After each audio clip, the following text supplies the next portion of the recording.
What's up, everybody? It is Jordan here from Wednesday Night Warhammer with another Tyranid Tactics video. This week I'm talking about why I think the Lictor is for sure an S tier unit in the Tyranid faction. This guy does it all. He does a really good job, and I'm happy to always include at least two of them in any army list that I put in. If you're not sold on the Lictor, or if you're a huge fan of the Lictor as it is, stick around with me while I talk about the ins and outs of the Lictor. This video actually kind of came about from a YouTube comment asking about how to use the Lictor and how the Lictor is supposed to be like these really cool assassin bugs in the lore that kill out, important enemy characters or these support and buff pieces in the lore. But this person in the YouTube comments was just talking about how often their Lictor dies and, not really understanding why that isn't matching up to the gameplay. So let's talk about first what this assassin bug is, kind of just like the bare bones of what it does before we get into the nitty gritty of some strategy and some key tactics for it. So it does kind of hit hard. It is 6 attacks, strength 7, AP 2, 2 damage apiece, and it hits on 2s, which hitting on 2s is actually really, really good, especially if you're an invasion fleet. Then, basically you're going to convert all of your hits, or you're going to have lethals right off the bat because of how many attacks it has. That's really strong. A very important thing to also mention is if it's in Synapse, then that strength 7 goes to a very important strength 8, which definitely allows it to hold its own within, Space Marines. Wounding Space Marines on 2s after hitting them on 2s is very good as well. In addition, it infiltrates, and we're going to talk about pretty much infiltrating in an entire slide and kind of talk about why I think infiltrating is so powerful and so key for almost every single list out there right now.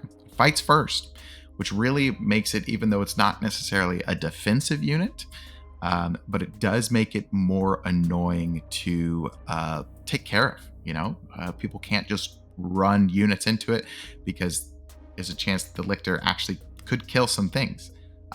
It's lone op, and honestly, fights first and lone op, I know I just said it's not a defensive unit. Fights first and lone op make it really annoying to deal with because you can't really shoot it unless you get close,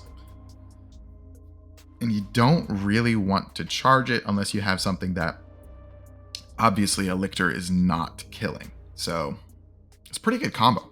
In addition, it does have stealth, which I forgot to mention in there. And then last but not least, if you kill a character, like its assassin bug name and the lore and kind of the style that it wants to get on, you get a CP. It's pretty sweet. And honestly, all of those things are very strong abilities for a unit. But the thing that I really think makes it the best is it's 60 points. And that's even with it being nerfed and going up to that 60 points. It started the edition at a much lower point rate. I think it was like 50 or something. I don't know, it's very low, but all of those abilities packed into a 60-point model, that's very good. And I'm always really happy to run at least 2 of these dudes. Okay, so the Lictor is really not for killing. They're not going out there and taking out a whole bunch of models or even squads at a time. And here's why. They are T6, 4-up save, 6 wounds.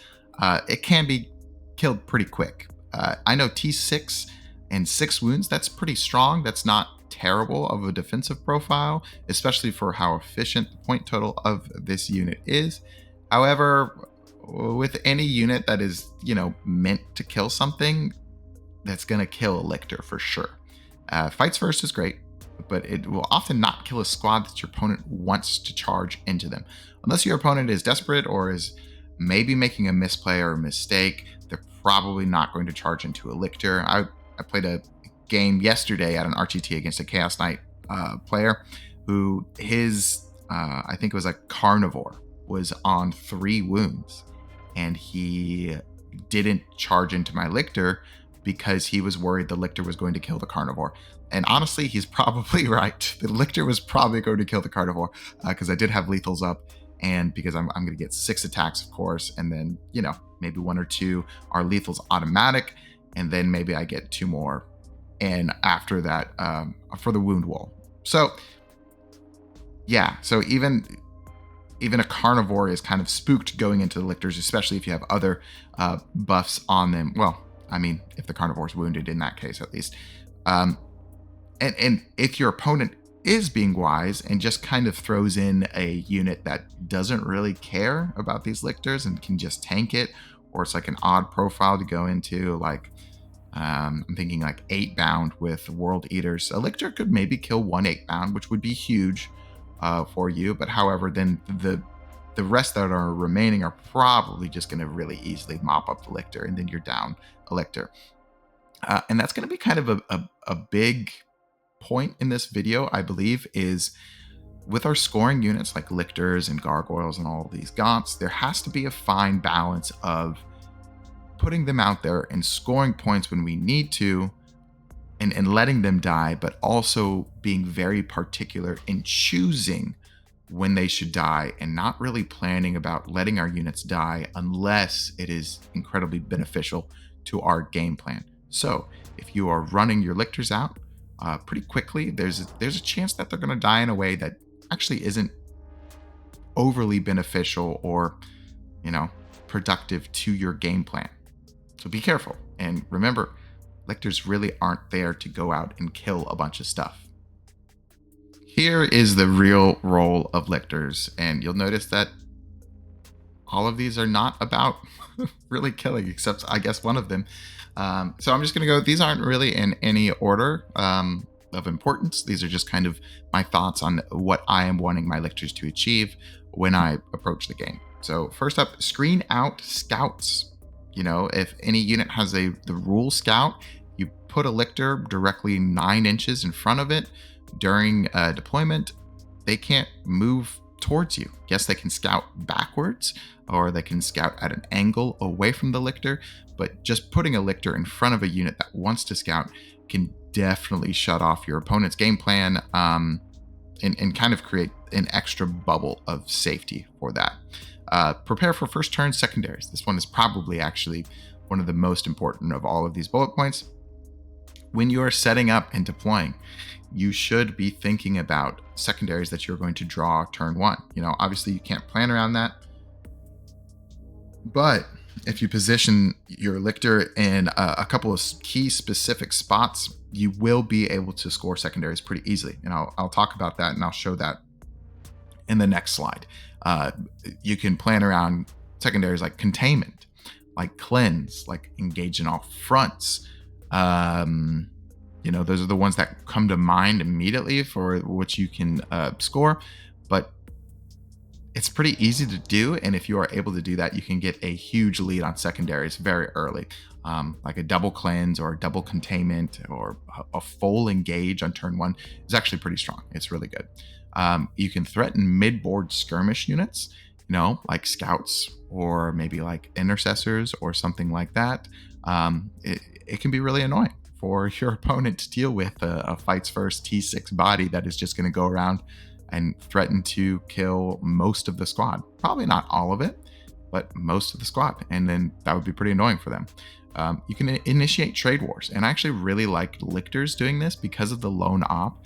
They are able to just hide on an objective pretty easily, where your opponent really, really, really has to commit to that space on the table in order to deal with them appropriately. So they're very good on that. And you can easily set up, okay, you come out, I guess you kill my Lictor, which is not the best, but then I'm going to have my Exocrines or Tyrannofex or whatever is going to jump out and kill the unit that just killed my beautiful little bug guy.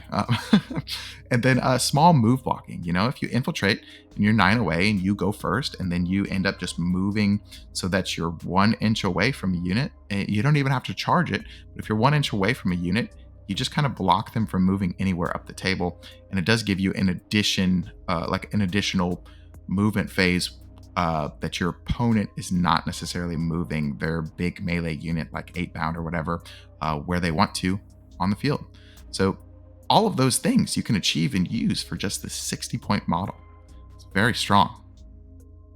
So the biggest part when you are playing these Lictors is thinking about how you're going to deploy them, because honestly, their strongest ability is just being somewhere immediately where, because of infiltration, where normally they wouldn't be, strictly because of that ability. So think about these things as you're setting up your deployment with these lictors. First, I've talked about this before, check secondaries you can score turn 1. You can see the lictors that I've marked with green arrows on the top and bottom. They're prepared to hit a couple of strong secondaries that would be great for you to score turn 1. Containment, because they're right there on the board edge, and cleanse, both of them can reach those objectives, as well as engage in all fronts. There would be another consideration where if you could put maybe another lictor behind that little triangle terrain piece, and then that could score established locus as well. Because if you send your lictor out there for turn 2 or turn 1 established locus, then that's pretty good. That's fine. Also, that would be great for area denial as well. So there's a couple of different really good deployment options for these lictors. In addition, you can threaten a high primary score if not answered. We're going to talk about that specifically in the next slide, just showing that in detail. But basically, it's just having your lictor in a place where it's really annoying for your opponent to get to. You're not committing too much to the board, but a lictor does have OC, and it will score primary if it's left alone. So that's another really good thing. Screen out scout models. I talked about this in the previous slide, of course, but in the bottom, you can see the lictor next to the red X. I have deployed him directly in front of my opponent's supposed 8-bound. So normally they would be able to scout up, but because my lictor is right there, just off of 9 inches, the 8-bound, of course, the scout ability prevents them from moving within 9 inches of enemy models. And if my lictor is right at 9 inches, then they can't move forward at all. It's a very easy trick to do, but I think it really does generate for powerful gameplay. In addition, you can do that technique with Von Ryan's leapers, I think a little bit better, just because there's 3 of them and they screen out a larger area. That's a different video. We're talking about our lictors. In addition, when you're deploying these, depending on how many units your opponent has that can infiltrate, you either want to deploy your infiltrating units first or last, okay? Like Ricky Bobby says, if you're not first, then your lictors are getting deployed last. He said that, exactly.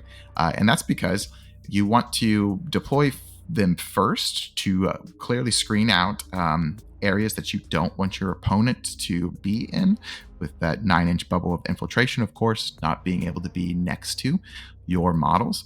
And so you can kind of take hold of different areas of the board.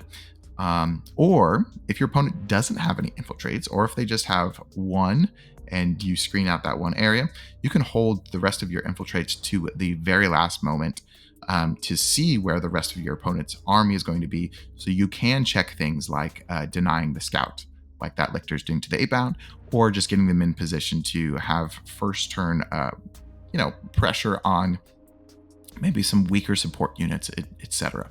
Something like that. So think about your wave of deployment and really think, do I need to deploy my Lictors early in order to screen out my opponent's infiltration? Or can I hold them back so that I can get a little bit more information about where my opponent's units are going to be, and then kind of take the battlefield in a way that benefits me for that deployment? Another thing you want to think about, and this is not a deal breaker, but it is kind of nice. Are you able to infiltrate with your Lictor and still have it be within 18 inches of a Neuro Tyrant? Because that's really good. If you can bump your Lictor up to strength 8, if you know that you're going to be aggressive, turn 1 or turn 2 with them, then do it. Because strength 8 is a huge breaking point. Strength 7 is pretty good too, but it really doesn't do too much besides, like, I guess custodians or Gravis Marines you're going to wound on 3s. I definitely rate the strength 7 to strength 8 breaking point higher than just strength 7 on its own. And then last point, when you're deploying these in kind of your overall game plan with Lictors, be prepared to lose Lictors, but don't plan on it. If your plan is first turn, I'm going to throw all of my Lictors out there, and it's okay that they're going to die because they're only 60 points each.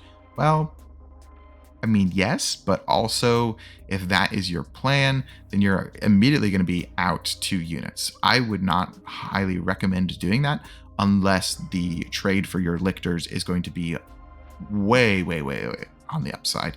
And you're really able to inhibit your opponent from moving forward in the game. So yeah, be careful with these guys. They can die, but they're also kind of cool. So don't force them to die, I guess. Okay, so this slide is kind of showing what I mean by threatening primary.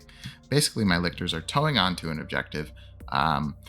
Each of these objectives, the 3 in no man's land, and they're going to say, hey, I have OC and I'm going to score like a 15 or something big on my next turn if you don't deal with them. So your opponent is going to want to deal with them because they don't want you to score a bunch of primary. So they're going to send their 8-bound out there. Maybe my Lictor kills 1 8-bound, whatever, and charges or just toes in and takes you off the point. Then what I've set up to be able to do is either my Exocrine is going to be able to shoot at the 8-bound that are on the objective because it's going to be really, really hard for them to hide off of that objective. Or my Genestealer Brick with the Broodlord that I was too lazy to put out 10 Genestealer pictures is going to be able to counterattack even if they went to the north or the center objective. And I don't know about you, but trading a Lictor for 8-bound, that seems pretty good. In addition, on the southernmost Lictor, I've also set up kind of the same thing. He's towed in onto an objective like that because of his lone op and because of his fights first. It's a little bit tricky to get to. And then my Exocrine would be able to just move up just a little bit more. And then, of course, be able to shoot at whatever is on that objective. So it kind of forces your opponent to knock the Lictors off and kind of forces your opponent to go to specific areas of the map in order to deal with that and prevent a high primary score. And it is, if you're able to set it up like that, it's going to allow for a very strong counterpunch or a very beneficial trade in your favor. And if your opponent doesn't fall for that bait or goes into that trade, you just score a bunch of primary too. So like, honestly, if you're able to set up a combo like this, it can end up being just a win-win if you think about it in that way. Before we get into our last slide, I just want to, do the weekly Wednesday night Warhammer show. Come subscribe to us. We're gonna have bug content almost every single week. I almost missed this week's video, but I didn't. I just cheated and posted it on Monday. But I will have tiered content every single week. We're gonna have Wednesday night streams every single Wednesday night around 5:30 or 6 p.m. Eastern Standard Time, playing some really fun lists that are competitive and just a really good environment, honestly. I'm doing an army list stream, review stream every single Monday around 4:30 p.m. Eastern Standard Time. We will be having one today, in fact. So come on by and hang out and watch me talk about the community's list and see how things are. Join our Discord. We're doing giveaways, I think on like a bi-monthly kind of thing, or whenever Games Workshop releases a cool box, we'll buy it. And then if you join our Discord and enter our giveaway that is posted in there, you're going to have a chance to get one for free. So that's pretty cool, right? And thanks again for over 4,000 subscribers. We're knocking on the door of 5,000. It's kind of crazy, but we really do appreciate all the support. And we promise that we're going to be giving you the best Tyranid and best Warhammer content we can. So hop aboard.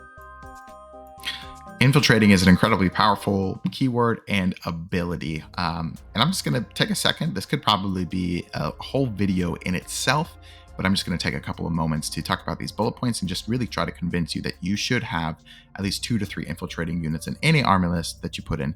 Even my Crusher Stampede list that I've really, really enjoyed playing has 2 Lictors in.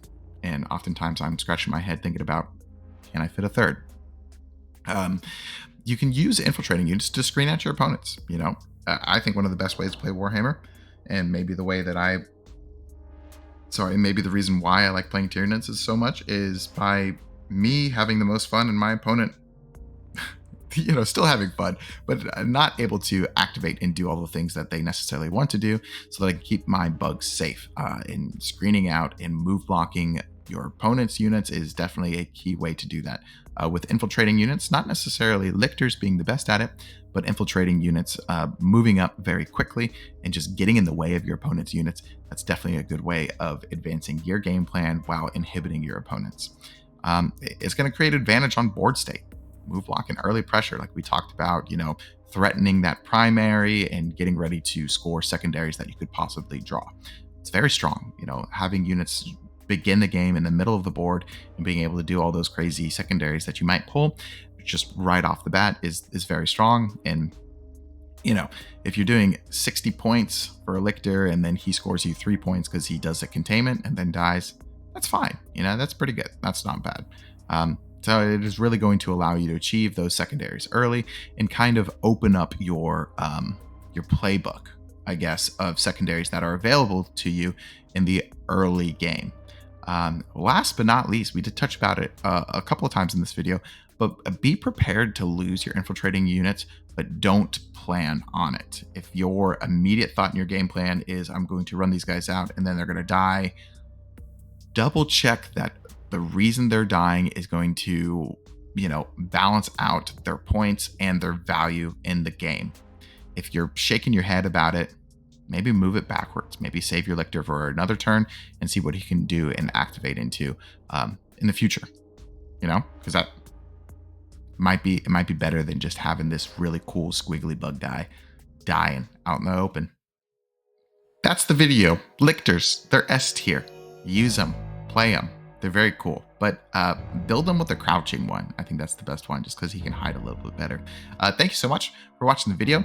If you know, comment, like, subscribe if this is the kind of content that you're interested in and that you enjoy to maybe just paint along. Comments really help, you know, and if you don't actually have a comment to post, just post the word cranberry juice in the comment section and I'll give you a thumbs up. Thanks everybody for watching. I'll see you next time. Bye.